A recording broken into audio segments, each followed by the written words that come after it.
Okay, Bill, thank you for joining us. This year, 2008, marks not only your last CES, but your 15th CES. Looking back over the years, some of your maybe favourite moments, most memorable occasions? Well, CES is where I introduced the idea of the digital decade, that the Windows PC connected to the internet would really change the way we think about photos and communication. And now it's exciting. In my last keynote, we're on the verge of the next digital decade. The devices working together, using services in the cloud, natural interface. So it's been fun to track the magic of software and how that combined with the great work our partners do has really enabled whole new experiences, new ways of learning, new ways of having fun. Okay, and the trends and evolution of consumer electronics over the last 15 years, how do you see that progressing in the next 5, 10 and 15 years as well?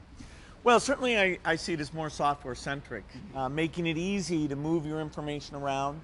I see it as more user-centric because you'll have services in the cloud that'll connect all your devices so you can move from the car to the phone to your TV to your PC and have all the information show up for you. The ease of use, the speech, the ink, the touch, all these things are exploding, and that's about software. So we see the opportunity as we're making breakthrough R&D to go to a whole new level. And has the audience changed, or are we seeing the same audience from 15 years ago? Well, the great thing about the magic of Windows is it's always been a consumer product and a business product. The consumer is driving a lot of the demands in terms of neat new video things, but as we look on the business side, we see that telephony is changing. You won't have that crummy PBX phone. You'll have software that's a lot better than that. So it's really the very broad audience, now over 1 billion people using Windows PCs. Our latest version, Vista, out with 100 million users now. Now, partnerships are focusing very heavily this year at CES. Can you tell us about some of the partnerships Microsoft is announcing and talking about this year at the show? Well, our success has always been based on working with partners, from the people who make the Windows PCs out to the great software companies. Yeah. Now that's even broader because we have the phone companies and the content companies.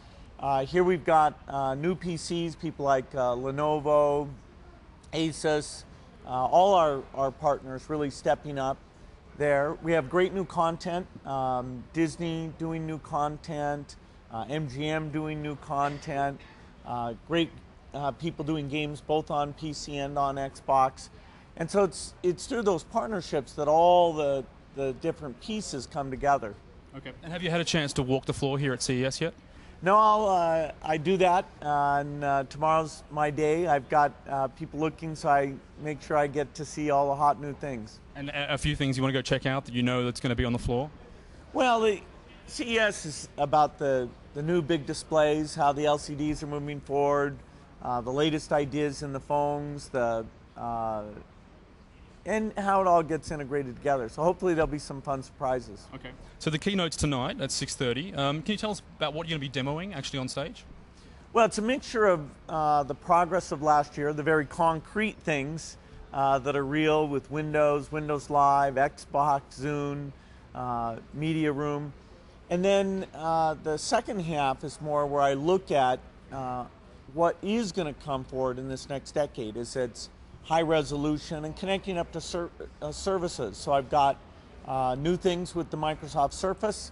I've got a phone that doesn't exist today, but it recognizes where you are and tells you what's going on, recognizes people and buildings, and that's based on real code. So something that in the next decade people will almost take for granted.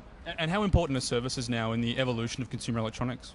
Well, to make it work well for someone, your calendar, your photos, your contacts, you've really got to work between the PC and the phone, and even now people are seeing the car, the TV.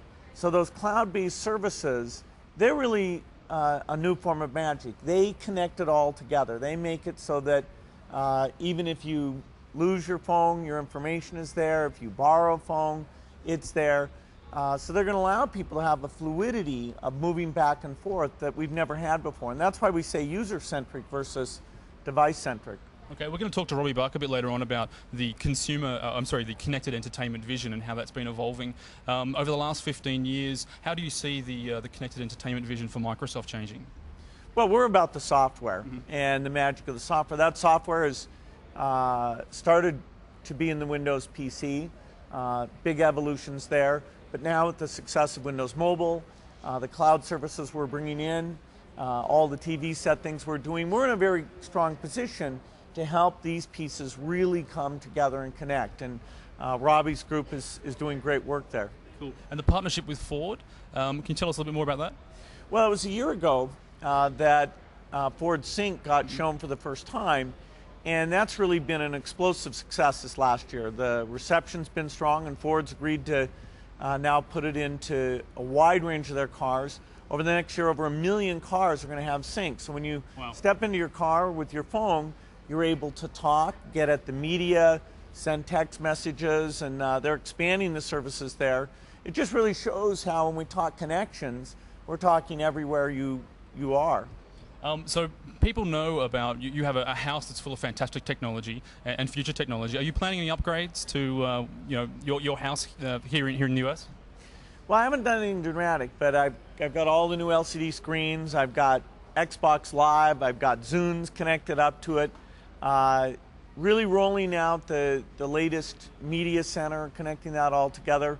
That's something I'll be doing this year.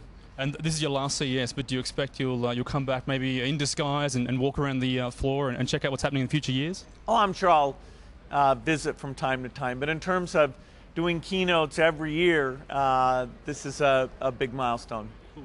Well, Bill Gates, thank you very much for your time, and congratulations on 15 years at CES. Thank you.